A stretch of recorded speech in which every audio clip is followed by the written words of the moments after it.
Pai, sei com a tua filha, Deus, guia ela durante toda essa ministração, Pai. Teu Santo Espírito, Pai, que é com ela, Senhor, venha falar as nossas vidas, nossos corações, Senhor, e que nós possamos esta noite, Pai, mais uma vez glorificar o teu nome e que nós possamos ver o quanto o Senhor é maravilhoso e quanto o Senhor é bom. Amém, Jesus. És tu, Senhor. Amém. Gente, eu não tenho muita habilidade com isso aqui não, viu? Nós não temos muita intimidade, eu e o microfone não. Mas a paz do Senhor Jesus para a nossa querida igreja. E para até me concluir ainda, eu nervosa e o pastor ainda vai gravar todo o testemunho. Para a honra e para a glória do Senhor Jesus. Eu acredito que todos nós aqui temos uma história a contar para glorificar o nome do Senhor. Todos que estão sentados aqui não vieram porque quiseram, mas foi o Santo Espírito Santo, foi Jesus que os resgatou do mundo e está aqui. Então, todos nós temos uma história diferente. Nenhuma história aqui é parecida uma com a outra. Todas são diferentes, porque Deus trabalha diferente nas nossas vidas. E sem prolongar muito, que eu tenho pouco tempo, né, pastor? Eu vou tentar resumir. Glória a Deus. Eu vou tentar resumir o máximo possível. Eu sou cearense, morava aqui no Gereissati 3, e eu me casei como muitas mulheres casaram cedo, se decepcionei com o casamento, tive 3 filhas. Não foi um casamento muito feliz, foi um casamento conturbado, de violência doméstica, como muitas mulheres hoje sofrem por isso. Eu creio. Eu acredito até que existem muitas cristãs que sofrem também com violência doméstica dentro de casa. Mas aí, graças a Deus, eu me separei do meu cônjuge, vim morar na casa da minha mãe, com as minhas 3 filhas pequenas. E então eu arrumei logo um emprego para poder ajudar na manutenção, na criação das minhas filhas. Emprego esse que eu fui trabalhar à noite numa pizzaria. Então, nessa pizzaria, eu conheci uma pessoa que trabalhava junto comigo e eu comecei a ter uma intimidade com ela e contar da minha vida para ela. E nós tivemos um elo de amizade muito grande, porque a vida dela também era quase parecida com a minha. Tinha se separado do marido também, o casamento era com violências. Então, nós montamos um plano, eu e ela, de a gente viajar para um determinado estado. Gente, eu vou contar, não vou citar nomes e nem estados, viu? Aonde é que eu passei. Então, nós planejamos viajar para buscar um dinheiro a mais, porque onde a gente trabalhava na pizzaria, nós ganhávamos muito pouco. Então, ela me convenceu a viajar para um determinado estado, para nós levantar um dinheiro fácil. Eu acredito que a igreja sabe o que significa uma pessoa trabalhar para ter um dinheiro mais fácil. Eu vou só simbolizando com as palavras. Então, nós planejamos isso, de viajar para um estado, para nós trabalharmos dia e noite, para levantar um dinheiro, para nós comprarmos umas confecções para montar o nosso próprio negócio. E ela me convenceu isso porque eu morava na casa da minha mãe e eu queria alugar um local para mim ficar com minhas filhas, mas trabalhar por conta própria, para que eu pudesse manter as minhas filhas. E assim, nós combinamos o dia de viajar. Eu cheguei para minha mãe em casa, contei. A minha mãe sabia da história, mas a minha mãe achava que eu já ia comprar a mercadoria para colocar esse lugar. Eu era a rainha da mentira. Mentia muito. Comecei logo a mentir para a minha mãe que nós já tínhamos dinheiro e que a gente ia se disponibilizar e viajar para esse estado para comprar essas confecções, para que nós possamos começar um negócio. Só que não era isso que ia acontecer. Nós chegamos nesse estado, quando chegando lá, nós fomos para um determinado local. E lá nós trabalhávamos dia e noite, na intenção de recuperar esse dinheiro que nós tínhamos colocado um X no dinheiro que dava para a gente começar o nosso próprio negócio. Então, trabalhando dia e noite, às vezes nem dormia bêbado e acordava bêbado, que nesses lugares ninguém consegue trabalhar sã. Então, um plano do dinheiro nós estávamos quase conseguindo esse dinheiro faltava muito pouco. E o meu dinheiro e o dela, ela que guardava no local onde nós estávamos, tinha uns armários de ferro que davam a chave para nós, para a gente colocar nossos pertences lá. E o meu dinheiro e o dela estava sendo colocado lá dentro, não estava depositando no banco nós. Primeiro, eu não tinha conta aberta. Ela, se ela tiver, eu não sabia se ela tinha. Então, nós guardávamos esse dinheiro e faltava pouco para chegar o dinheiro do nosso plano. E quando foi um certo dia, quando ela foi guardar o meu dinheiro e o dela, o local estava arrombado. E levaram o meu dinheiro e o dela, e nós ficamos em pânico, desesperados, porque nós trabalhamos muito, foi muito sofrimento, foi muita cachaça, foi muita noite sem dormir para conseguir esse determinado dinheiro. Então, nesse desespero, ela começou a beber e colocou culpa numa certa pessoa que estava nesse local. Para piorar a situação, nós não tínhamos nenhum real. Ela bebeu muito, foi brigar com essa determinada pessoa que estava nesse lugar. Para piorar, ela levou um tremendo de um cacete. A outra pessoa cortou ela toda de gilete e ficou muito desfigurada. E para piorar mais a situação, nós fomos postas para fora desse estabelecimento. Nós não tínhamos dinheiro para onde ir. A minha amiga toda cortada, eu só tive que levar ela para o médico. Então, graças a Deus, que Deus levantou uma pessoa lá que deu um abrigo para nós ficar. Então, eu comecei a trabalhar no intuito de cuidar da minha colega, já que ela tinha viajado comigo. Para meus irmãos imaginar, uma pomadinha desse tamanho que o médico passou, na época, custava 60 cruzeiros, que hoje é o 60 ou mais. E todo dia tinha que ter aquela pomada para passar nos ferimentos dela, porque ferimento de cortes de gilete é muito profundo e fica marca. E ela não queria ficar com marca e ela vivia em pânico. E eu senti pena dela pela situação que ela estava. Então, eu comecei a cuidar dela. Quando ela se recuperou, nesse lugar eu conheci uma determinada pessoa, eu desesperada, porque eu tinha colocado um plano na minha cabeça de voltar em determinados dias e meses para cá, para Fortaleza. E eu fiquei, como é que eu vou fazer agora? Porque eu não tenho nem o dinheiro da passagem para voltar. Então, eu conheci uma pessoa que estava se deslocando desse determinado estado e ia para outro estado. Então, eu ia para mais longe do Ceará para tentar recuperar o dinheiro que foi roubado para mim voltar para o estado. E eu fui no intuito com planos de voltar e colocar aquele plano em prática. Mas aí aconteceu que eu fui para outro estado, e nesse estado foi aí onde eu entrei o vício da droga, da cocaína. Eu passava de 2, 3 dias trabalhando para poder recuperar o dinheiro que foi perdido atrás, para me poder voltar de novo. E aí, cada dia que passava, eu me aviciava mais na cocaína e na bebida. Eu trocava dias por noite, eu não sabia nem hora, nem dia. E ali era só naquele intuito, com planos de voltar para casa, porque eu tinha deixado com minha mãe 3 filhas pequenas. Mas não aconteceu a volta. Aí eu comecei a me viciar mais e mais, e nesse lugar onde eu estava, nesse estado, eu vou saltear por cima para chegar onde Deus fez o milagre dele, operou o milagre na minha vida. Então, nesse estado, era um lugar perigoso, onde nós estávamos num bairro, e nesse bairro tinha um terreno baldio que ninguém era proibido de passar, porque era violento, era lugar onde era desova de seres humanos, os ladrões roubavam, matavam lá e deixavam lá. E num certo dia, muito bêbada, muito drogada, num tempo de carnaval, nós estávamos atrás do trio elétrico e bateu uma tremenda de uma enxaqueca em mim, e eu chamei a galera que estava comigo e eles não quiseram vir. Então, indo para esse lugar, uma distância de onde nós estávamos, era como aqui em Maracanaú. E eu, com minha enxaqueca, querendo ir para o local para poder me deitar, eu cortei caminho mais rápido para mim, eu cortei justamente no lugar onde eu fui avisada, todo mundo foi avisado que não podia passar por esse local. E foi aí que a vida ficou mais pior ainda. Nesse local escuro, muito escuro, eu cortei caminho e passei. E quando foi, de repente, eu senti só uma mão me pegando pelo pescoço e botando uma faca no meu pescoço.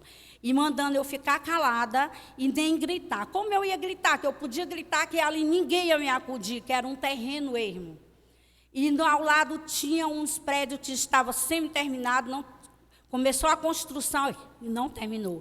E esse indivíduo, ele me arrastou para esse determinado local, e aí eu fui estrupada por ele. Eu entrei em estado de choque e pânico, que eu não conseguia nem abrir a boca, nem para chorar, nem para pedir socorro. E no final do ato, ele simplesmente, eu abri a boca, você vai me matar? Ele disse, não, hoje você está com sorte, eu não vou lhe matar, não. Ainda vou fazer um favor para você, ainda vou passar você nesse espaço todinho aqui sem energia, e vou lhe deixar perto daquele poste que está lá na frente, e nunca mais passe por aqui. E eu fui caminhando com minha dor de cabeça, eu estava com enxaqueca, a enxaqueca aumentou mais ainda. Então, devido a esse estrupo, eu desenvolvi uma síndrome psicologicamente que eu estava com AIDS. Porque foi na época dos anos 90, onde a AIDS estava no auge, e eu ia secando, cada dia que passava eu ia secando, ficando só o couro e o osso. Se eu pesava quilo, eu cheguei a pesar 38 quilos. Porque eu coloquei na minha cabeça que eu tinha pegado AIDS, e as pessoas falavam para mim, tu está emagrecendo muito rápido. E para piorar a situação, eu ainda sentia os sintomas da AIDS. Eu sentia febre, dor nas juntas, diarreia e vômito diário. Que era por isso que eu não conseguia manter meu peso, porque eu vomitava tudo que eu comia, eu vomitava. E aí eu fui abandonada por todas as pessoas que estavam perto de mim, que eu achava que eram minhas amigas, também que eu tinha feito amizade naquele determinado local. Mas aí, pela misericórdia de Deus, Deus enviou uma pessoa que me levou, pagou para fazer meu exame. Quando eu estava relatando o que eu estava passando para o médico automaticamente, sem ter feito o exame, ele olhou para mim e disse que eu estava com AIDS. E, na realidade, antes do exame, eu já estava com a convicção que eu estava por causa da perca de peso. Mas eu fiz o exame, foi marcado o dia de pegar. No dia que eu fui pegar, fui com essa pessoa que pagou o exame para mim, porque Deus usou essa pessoa. Então, quando abri, eu já fui preparada, levando só uma mochila com roupa e meus documentos para ficar internada, porque a médica disse que se tivesse dado positivo, eu não ia mais ficar diante da sociedade, eu ia ser internada. Então, eu já estava com certeza que eu estava com AIDS. Então, quando ela abriu o envelope que estava selado, que ela olhou para mim e disse que eu não estava com AIDS, em vez de eu ficar feliz, foi triste. Por quê? Aquela esperança que eu tinha de recuperar um dinheiro para me voltar, o meu plano que eu tinha para voltar e cuidar das minhas filhas, eu já não tinha mais, porque já tinha se passado muito tempo. E eu já tinha muita vergonha de voltar. Gente, vergonha complica muito a vida do ser humano, viu?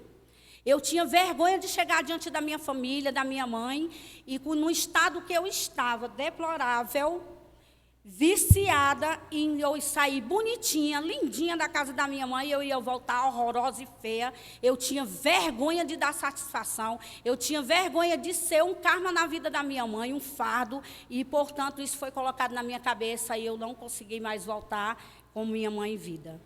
Mas aí, do resultado que foi negativo, eu saí desse estado e fui para outro estado, e nos lugares onde eu ia para o estado, eu não me socializava com pessoas de bem.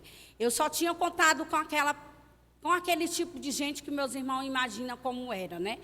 Então, foi passando anos e anos, e nesse estado aconteceu que eu fui levada. Eu não sinto o nome de estados, eu estou citando os estados, cada estado que eu passei, cada um foi pior do que o outro para mim. Então, depois eu comecei a colocar a culpa em Deus por tudo que estava acontecendo na minha vida. Ao ponto que, quando eu estava bêbada, drogada, diante dos meus amigos também, dos meus coleguinhas da cachaça e da droga, eu chegava a tentar convencer meus amigos que ele não existia quando ele falava o nome de Deus. Então, eu fui para outro estado. E, nesse estado, Satanás apegou uma peça comigo. Um determinado cidadão me levou para um matagal. Ficou de 10 horas para 11 horas, até 4 horas da manhã, me torturando para me dizer algo que era verdade, mas eu não podia dizer que era verdade, seria pior para mim. Então, esse senhor me torturou e eu não abria a boca para dizer que é verdade. Aí, quando chegou a um certo tempo, 3 horas, mais ou menos 4 horas da manhã, que eu não aguentava ser torturada, foi aí que eu implorei para ele me matar e disse a ele, me mate logo, já que nós estamos dentro de um canavial. Eu não tenho família, eu não tenho pai, eu não tenho filho. Eu matei todo mundo, matei minha família inteira, porque eu já disse, eu mentia muito. Então, ele olhou para mim e disse assim, você não tem família? Você é do Ceará, não tem família? Não, não, me mata logo, não vai me perguntar mais nada. Eu era uma pessoa altamente revoltada, não tinha esperança de viver mais. Mas não aconteceu isso. Ele simplesmente olhou para mim e disse, eu ouvi dizer que você é do Ceará. Você é cearense? Em qual lugar que você mora no Ceará? Isso não é da sua conta. Você veio aqui para me matar, eu vou para saber onde é que eu moro. Ele disse, não, eu vou fazer um negócio contigo. Eu vim para lhe matar, mas só que eu vou levar você, deixar você na rodoviária e vou comprar sua passagem para o Ceará e você nunca mais volte para esse lugar, porque se você voltar, aí eu vou fazer o que eu tenho que fazer com você. E aconteceu que nós se deslocamos desse determinado lugar e fomos para a rodoviária. Ele comprou minha passagem e só tinha a passagem para vir para cá, para o estado, à noite. Esse cidadão ficou comigo na rodoviária, mais de 8 horas esperando para que eu embarcasse. Eu, sem tomar água, não tinha R$1 no bolso, só uma mochila com um documento e umas 4 peças de roupa. E aconteceu que o ônibus chegou e eu entrei no estado de pânico. Quando o ônibus começou a ligar o motor para vir para cá, eu entrei em pânico, desespero, desesperador, porque como é que eu saí da casa? E as perguntas para mim eram essas. Como é que eu vou voltar para casa sem R$1, que meus planos não eram esse? E como é que eu vou chegar na casa da minha mãe e explicar a minha situação? Me deu uma crise de pânico e de medo. E eu olhava para trás, eu olhava pela a janela, e o cidadão que tinha me levado para cá da passagem estava justamente na rodoviária. E eu louca para descer da rodoviária, porque eu não queria voltar no estado que eu estava.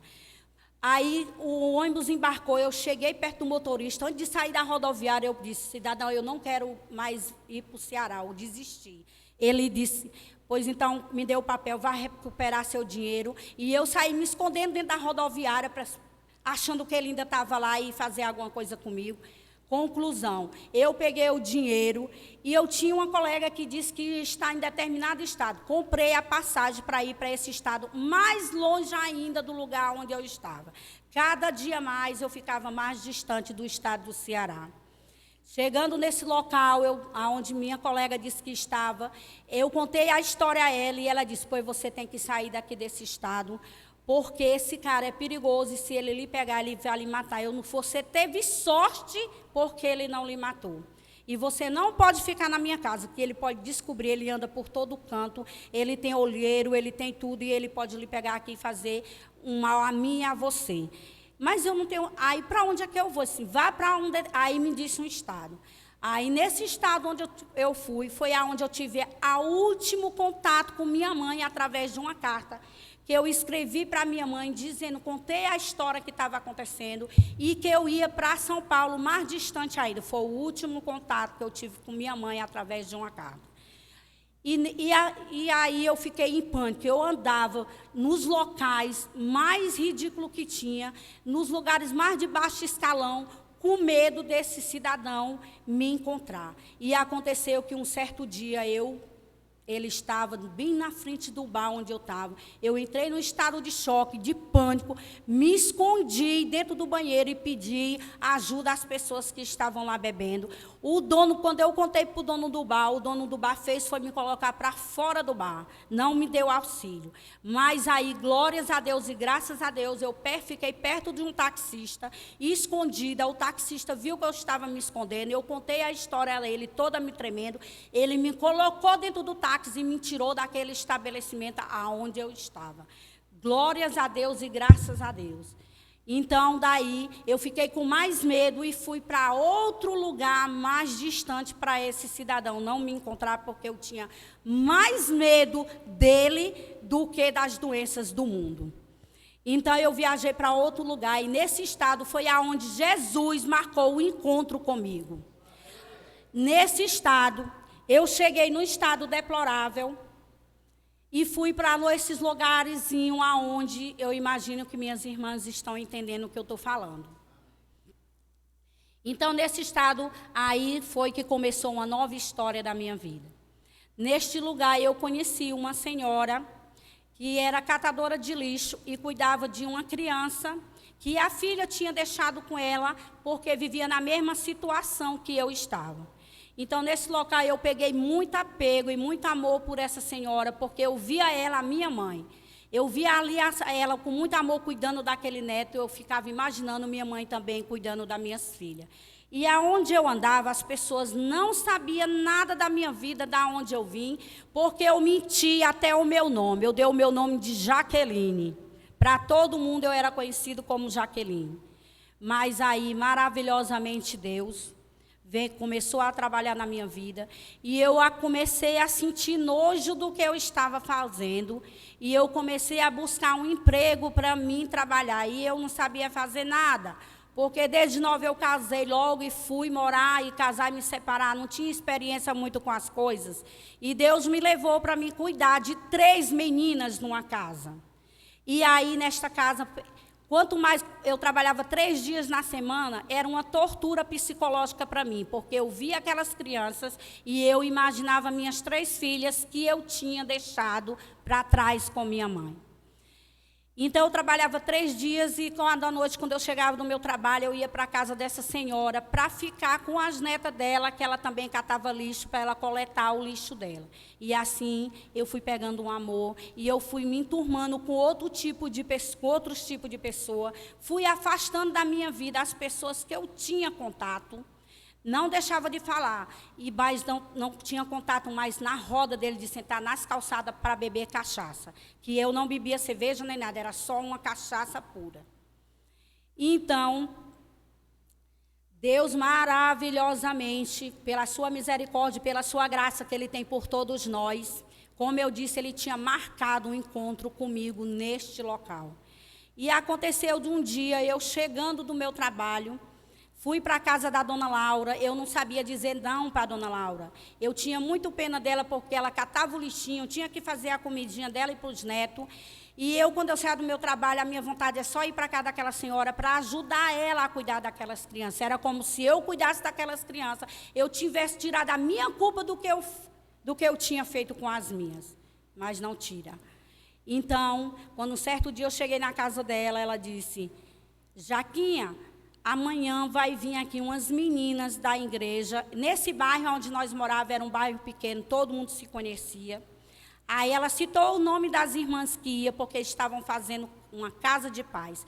Era um plano, era algo da igreja que eles faziam 7 dias, um dia por semana, em 7 vezes na semana, na casa de uma pessoa que permitia abrir suas portas para orar, para ouvir a palavra do Senhor.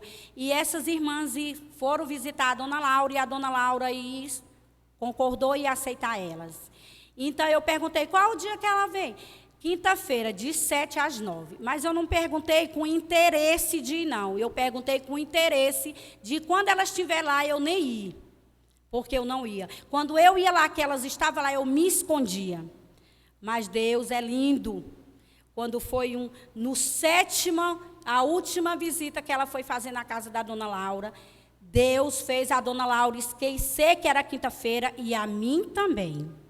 Quando eu cheguei da onde eu cuidava dessas 3 crianças, corri para a casa da dona Laura, como sempre eu ia, para ficar com as crianças, para ela coletar a sua reciclagem, que era um dos meios dela sobreviver e alimentar esses netos que a filha tinha deixado com ela, assim como eu tinha feito com minha mãe.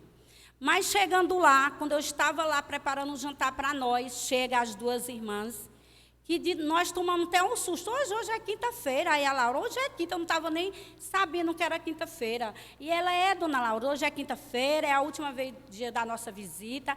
As irmãs sentaram, começou a ministrar a palavra, oraram. Ficaram muito felizes com minha presença naquele lugar, porque naquele bairro todo mundo me conhecia. Sabia a minha fama que não era boa. E elas ficaram felizes, ministraram a palavra do Senhor. Estavam ministrando a palavra, o plano de salvação de Deus para mim e para a dona Laura.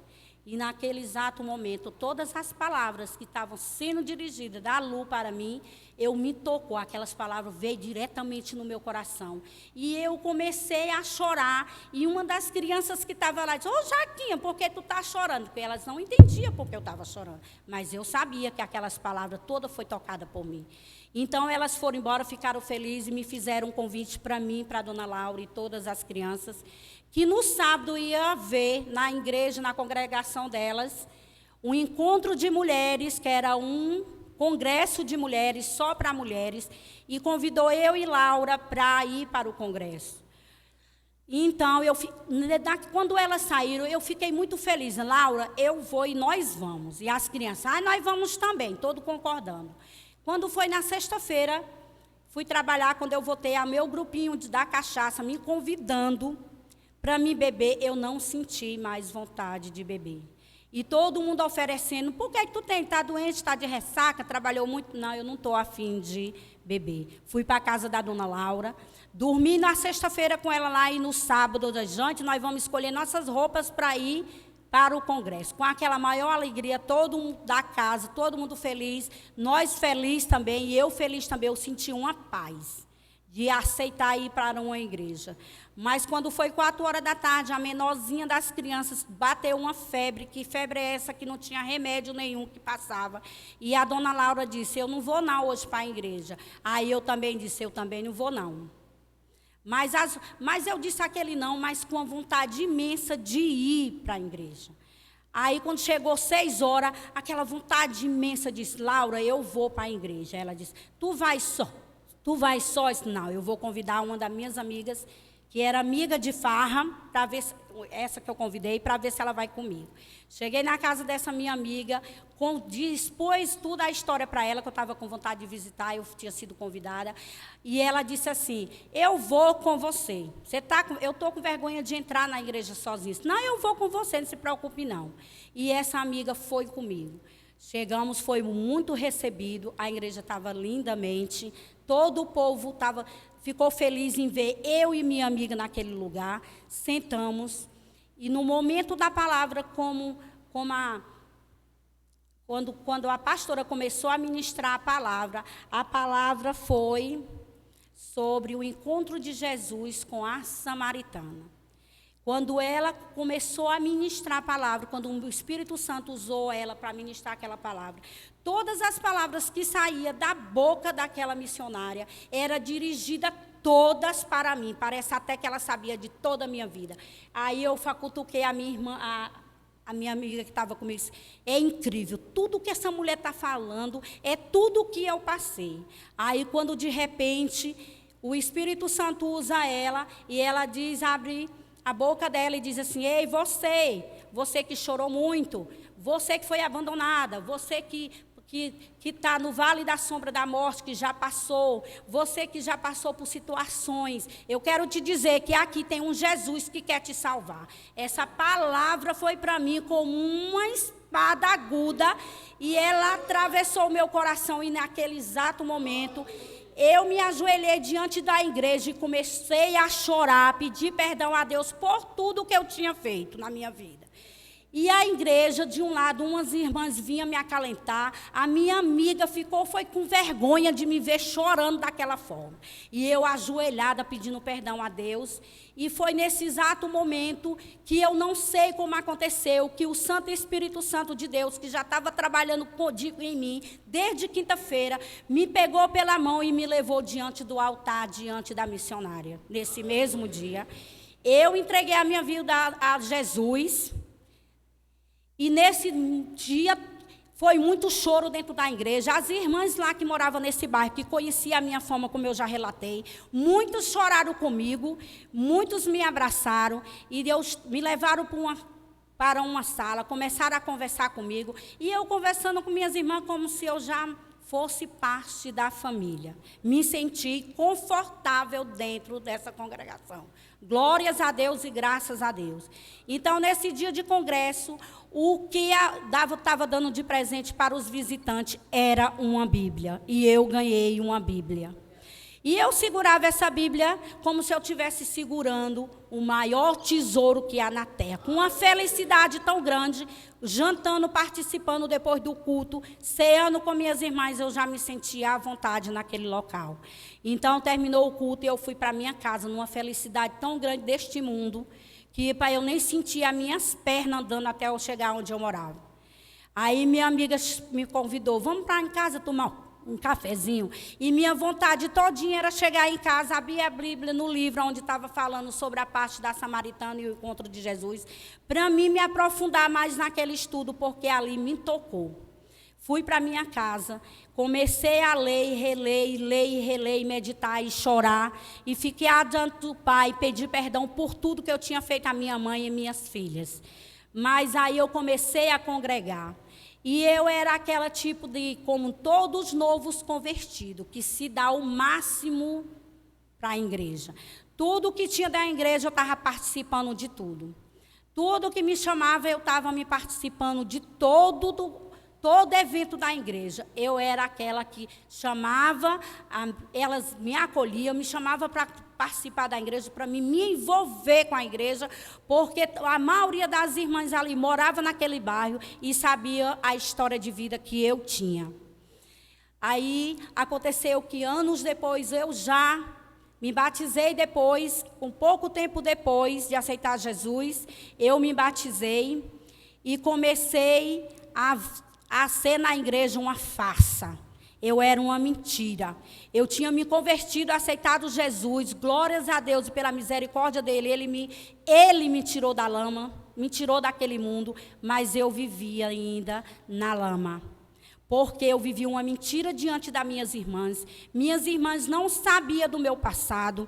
Eu tinha vergonha de falar com a minha líder das mulheres, toda a realidade da minha vida. Aí, quando foi um certo dia que eu já tinha sido convocada para entrar na escola ministerial, para ter um ministério maior dentro da igreja, foi aí que Deus me confrontou. Glórias a Deus e graças a Deus. E antes desse confronto, Deus me confrontou maravilhosamente num dia cheio de cana, 3 horas da manhã, todo mundo procurando 1 litro de cachaça para beber, e nós tivemos que se deslocar de um bairro para o outro, e nesse bairro era 4 pistas, tinha uma passarela, e uma das meninas que estava também junto do grupo, disse, não vou passar por cima da passarela não, porque aqui essa estrada mata toda semana, todo dia mata um. E eu disse a ela, tu tá doida que agora é 3 horas da manhã, como é que não está passando nenhum carro? Ela fala, sim, mas e se passar? Aí eu disse, se passar um carro, que eu acredito que não vai passar. Ela disse, não, eu não vou passar por aí, Deus me livre, eu vou pela passarela. Quando ela disse, Deus me livre, como eu já tinha falado para vocês, eu era revoltada. Essa é a história antes da minha conversão, que é um ponto X, é um ponto X que é para me falar para vocês, irmão, que mesmo numa drogada, uma bêbada, Deus, quando Ele quer se revelar, Ele se revela. Ele se revelou para mais de 6 drogados e bêbados que estavam comigo. E nesse dia eu confrontei com Deus, quando eu disse assim, se Deus realmente existe, eu só queria que passasse um carro. No momento que eu passasse nessa pista, viesse um carro e me despedaçasse todo nessa pista, que não ficasse todo espedaçado e vocês pegassem todos os meus restos de corpo, colocassem num saco e me enterrassem. Aí, se isso realmente acontecer, eu acredito que Deus existe. Eu era revoltada com Deus pela uma escolha errada que eu tinha feito. Mas eu tinha que botar a culpa em alguém. Deus, como muita gente, quando os planos não dão certo, coloca a culpa em Deus, como sempre, né? Então, nesse dia, eu saí puxando o primeiro bêbado que estava ao meu lado. E no momento que eu puxei ele, quando eu ia passar a pista, que era 2, indo e voltando, quando nós olhamos para frente, vi um carro numa velocidade do vento, com um vento tão forte, que o vento vinha tão forte que as pedras que estavam no meio do calçamento, as pedrinhas vinham batendo em nós. E nós demos uma carreira e caímos dentro de uma valeta, todo mundo. E todo mundo ficaram pasmados. O que foi isso, Senhor? Que carreta foi essa, numa velocidade tão grande dessa, era um carro tão grande, numa velocidade imensa que eu não posso calcular, porque eu não sei calcular aquela velocidade. E todo mundo ficaram comentando, tu é doida, está aí uma carreta, e um dos bebinhos que estava no meio disse assim, isso nenhuma carreta no mundo, aqui na terra, ela vai numa velocidade dessa, porque eu já trabalhei como ajudante de carreteiro, e eu nunca, uma carreta corre nesse percurso. Nós chegamos a ver que era um carro muito grande, apesar da velocidade. Então, a partir desse dia, eu nunca mais cheguei a dizer para ninguém que Deus não existia. Nunca mais. Aquilo ficou na minha mente. Eu bebia, eu me acordava e aquilo ficou na minha cabeça. Então, voltando para a minha conversão, quando eu já estava na igreja ia completar 3 anos que eu estava já congregando, e todo mundo não sabia nem o meu nome verdadeiro, porque todo mundo me conhecia como Jaqueline. E aí eu comecei a me incomodar, comecei a sentir vontade de falar a minha história e tinha vergonha. Eu queria contar a minha história para a minha líder das mulheres, para começar por ela, e eu tinha muito vergonha de assumir para as pessoas que no passado eu tinha deixado 3 filhas. Eu não tinha vergonha de dizer que eu era uma drogada, que eu tinha me prostituído, que eu era um alcoólatra, não. Mas a maior vergonha era assumir para as pessoas que eu tinha